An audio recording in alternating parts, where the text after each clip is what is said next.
तथा श्री नीतीश कुमार के नेतृत्व में अपनी मनपसंद सरकार का गठन किया था। आखिर आपको तत्कालीन राजद कांग्रेस सरकार को क्यों उखाड़ फेंक कर एनडीए सरकार के गठन का निर्णय लेना पड़ा था? वास्तव में आपका यह निर्णय देश में बिहार की बिगड़ी हुई छवि को सुधारने और बिहार के अवरुद्ध विकास को गति प्रदान करने के लिए लिया गया निर्णय था। अगर आप उस समय के हालात का स्मरण करेंगे तो पाएंगे कि देश व दुनिया में बिहारी हंसी के पात्र बन गए थे। राज्य का तत्कालीन नेतृत्व अपने जुमलों से मनोरंजन करने वाले के रूप में जाना जाता था।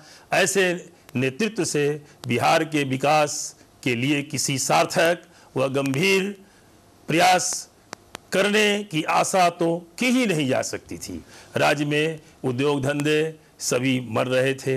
व्यापारियों का भय दोहन चरम पर था। व्यापारी व सामान्य नागरिक राज्य से पलायन कर रहे थे।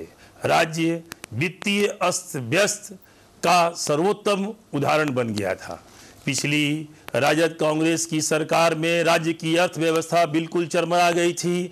राज्य में कोई नई योजनाएं नहीं बन रही थी। राज्य के बजट का अधिकांश हिस्सा गैर योजना व्यय यानी वेतन, पेंशन व ऋण सूद की अदायगी में जा रहा था। श्री लालू प्रसाद और श्रीमती राबड़ी देवी के कुल 15 वर्षों के शासनकाल में राज्य का औसत विकास दर मात्र 4.5% रहा।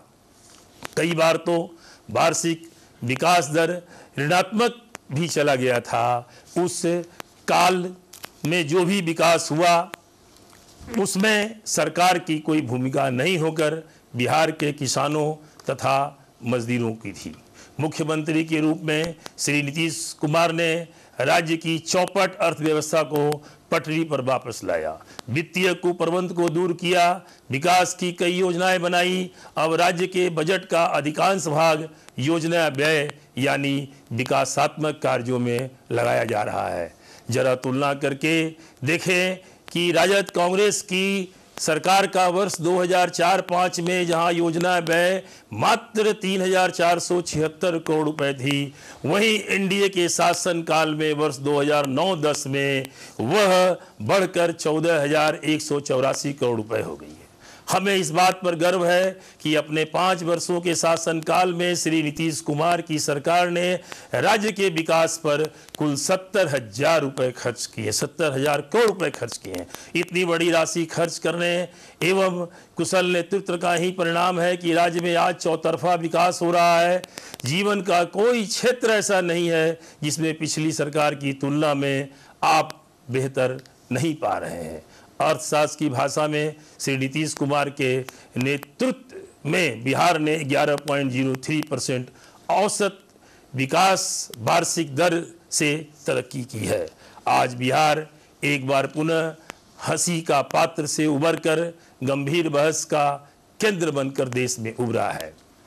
बिहार की ओर सभी की आशा भरी निगाहें लगी हैं। बिहार की प्रशंसा सबों के द्वारा की जा रही है, चाहे वह नोबेल पुरस्कार विजेता श्रीमती सेन हो या दुनिया के सबसे अमीर व्यक्ति श्री बिल गेट्स, चाहे प्रसिद्ध अंतर्राष्ट्रीय पत्रिका न्यूज वीक हो या चाहे इकोनॉमिस्ट। सभी बिहार के विकास को स्वीकार कर रहे हैं तथा प्रशंसा कर रहे हैं। इसलिए भाई एवं बहनों, आपको तय करना है, आपका मतदान तय करेगा कि बिहार में जो विकास तथा परिवर्तन का पहिया चल रहा है वह चलता रहे या रुक जाए। एनडीए की सरकार बनने का मतलब होगा बिहार के विकास की गति को तेजी लाना, और राजद लोजपा या कांग्रेस की सरकार बनने का मतलब होगा पुनः अंधकार युग में वापस होना। अतः हम आपसे अपील करते हैं कि स्वर्णिम बिहार के निर्माण के लिए जनता दलीय उम्मीदवारों को तीर निशान पर तथा भाजपा के उम्मीदवारों को कमल निशान पर वोट देकर भारी मतों से विजयी बनाएं। धन्यवाद। जय हिंद, जय बिहार, जय जेडीयू।